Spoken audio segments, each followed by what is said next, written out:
if you have ever dealt with eczema or battled with eczema, or somebody in your family has had this, you know how agonizing it can be and how expensive it can be. Tonight we want to talk about that skin condition and also how to manage it. And in studio to help me break down some of the questions that we have concerning this is none other than Colonel Dr. Bernard Gichina Mukuria. He's a pediatric dermatologist. Thank you so much for creating time for us tonight on Sunday Express. You have been, you've been in and out of the country to expand your professionalism in this. Yes. And I'll just give you a chance as we start to tell us a bit more about who Dr. Gichina is. Good evening, viewers. Yeah, my journey started some 40 years plus in a small village in Molo. It's called Mukuria, where I did my primary school education. Then I went to a school called Rongai for my high school education. Later, I joined University of Nairobi for a degree in medicine and surgery. Later again, I had a chance to go back to the same institution where I studied masters in medicine, in pediatrics and child health.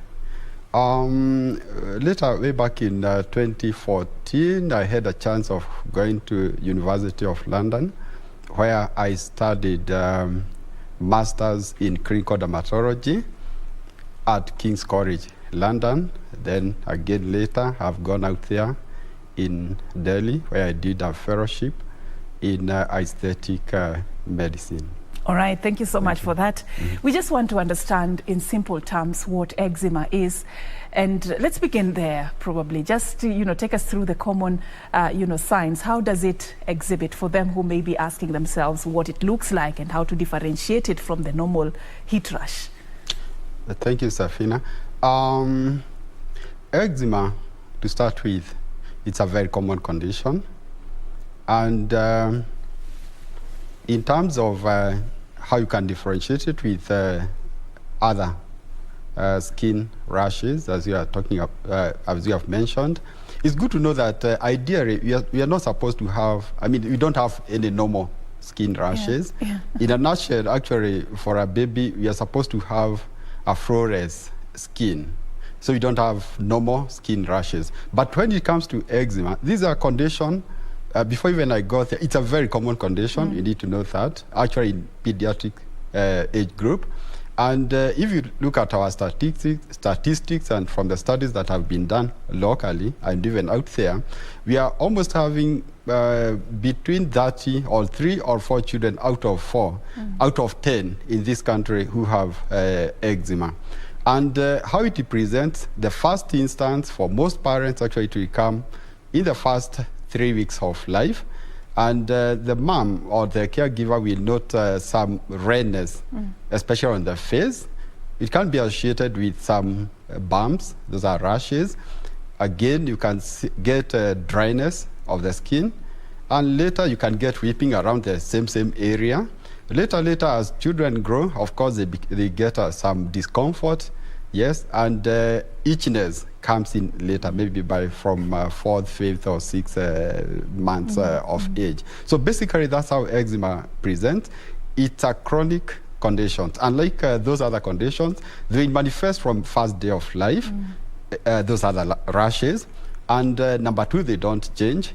Eczema, we usually say it's symmetrical. So in case it happens on one hand, again, also it is going to happen on the other hand. Okay. So most babies, actually, they will present with rashes on the cheeks, on both sides of the cheek. Does it appear on other parts of the body, aside from the face? Yes, it does. And strangely enough, depending on the age, from the neonatal age or from the first year of life, mainly we start seeing eczema on the face. And usually in medical terms, we say on the extensor parts of the body. That is on the outer sides of the arms and also outer sides of the legs and on the trunk. That is for the children less than 1 year. As children grow, it evolves to involve the flexor surface. That is on the joints. You can get it around the wrist. You can get it on the elbow, on the neck, behind the knees. Now, as people actually progress in life, in adults, most of them, they'll come with eczema around the face, also on the hands, and again on the feet. So that's how eczema evolves with age. All right. So what are some of the causes? And people are also concerned about whether this is genetic. Thank you. Yeah, actually, in terms of causes, it's an interplay between the genetic factors. You realize that almost 70% of people who have eczema, they have a family history of allergy issues. That's almost 70%. Again, another major issue in those group of people, we have an aberrant immunity. That is an immunity that is not performing the way it's supposed to perform. The third factor is we have a primary barrier defect. Ideally, the skin is supposed to be the most intact organ that we have on the body. But you find it, people who have or predisposed to getting eczema, they have very small gaps in between the cells, and actually that's where the problem starts beating people with eczema. Yes. Mothers are concerned that could it be something they are feeding the children? Could it be something they are eating while breastfeeding? I mean, is there any relationship with diet and eczema? Thank you. Yes, actually, that's actually the fourth factor. Environmental factors play a very big role. There are so many studies that have been done, and actually what have been, even especially out there in the West, here in the local area, we have done very little in terms of skin diseases, and it has been shown that because of environmental exposure, people in urban areas, they get more of eczema in comparison to the people who are in the rurals. And I usually tell my patient, when it comes to eczema, anything in this globe or in this earth can cause eczema. It's only that there are things that are more commonly that can cause eczema, especially when it comes to, and actually this is very critical, most patients or most parents, when they come with their children for a review, they will be told most likely this is because of a protein. But is it the truth? Especially the animal protein? No, it's not the truth. There are so many other things that can be able to cause this. Actually, they can trigger a flare up of eczema. And actually, let me talk about protein because I don't think I'll get this chance again. We have about 7 critical foods that are known to be triggers of eczema. And what I want our viewers to know, it's not all those foods that will cause an issue. It's only 1 or 2 of them. And we are not supposed to stop those foods arbitrarily without having evidence that anytime I take dairy milk or dairy products, I'm getting an eczematous reaction. So we should not stop everything. We should not stop those proteins because we need them for these children who are growing up. So in terms of those foods, dairy products, number 1, eggs, fish, mutton, wheat, the nuts, either the tree nuts or the groundnuts, soya, and one thing that has come very critical for us, it's something called uji that has been combined with everything. That's another major trigger. There's a uji we call Kirinyaga. It's good, Kirinyaga uji, but I would... Please don't go there. I mean, that's like the savior.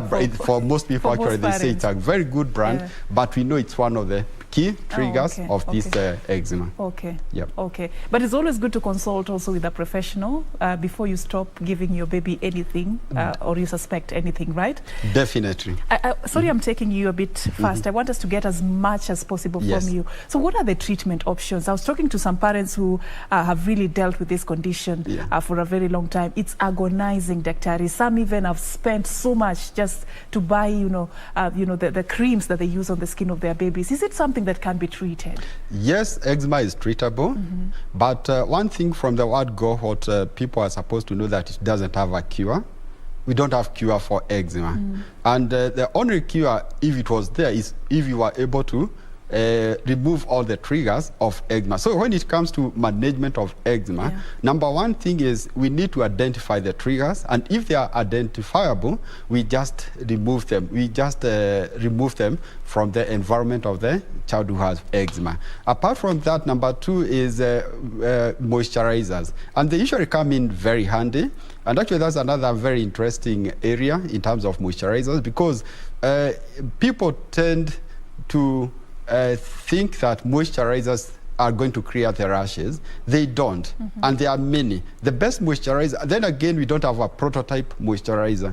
The best moisturizer is the one that is fragrance-free, dye-free, and it should be soothing to your baby. It should also be that is fragrance, dye, and detergents-free.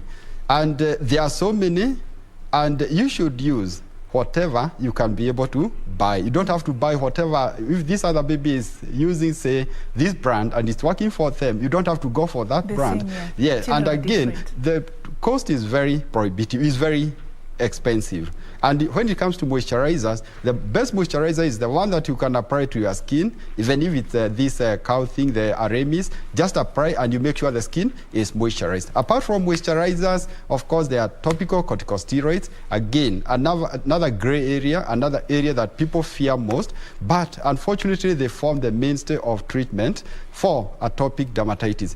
The thing is, you are supposed to use the medication judiciously with directions of a dermatologist. Lastly, there are, of course, other things that we can do. Antihistamines for the itch. We can give antibiotics if the skin is infected. There are other molecules that are coming off that don't have many side effects like the steroids, but unfortunately, we call them immunomodulators. One of the molecules that we have in the country is called acrolimus, but unfortunately, it's not as potent, it's not as effective as the steroids. Lastly, there are other things that you can do in the hospitals. There are phototherapy. A specific wavelength of light is shown on the skin, and actually it's known to keep down the flare-ups. And lastly, again, there are some medications. Some of them, we give them orally, steroids, we give them for a few days.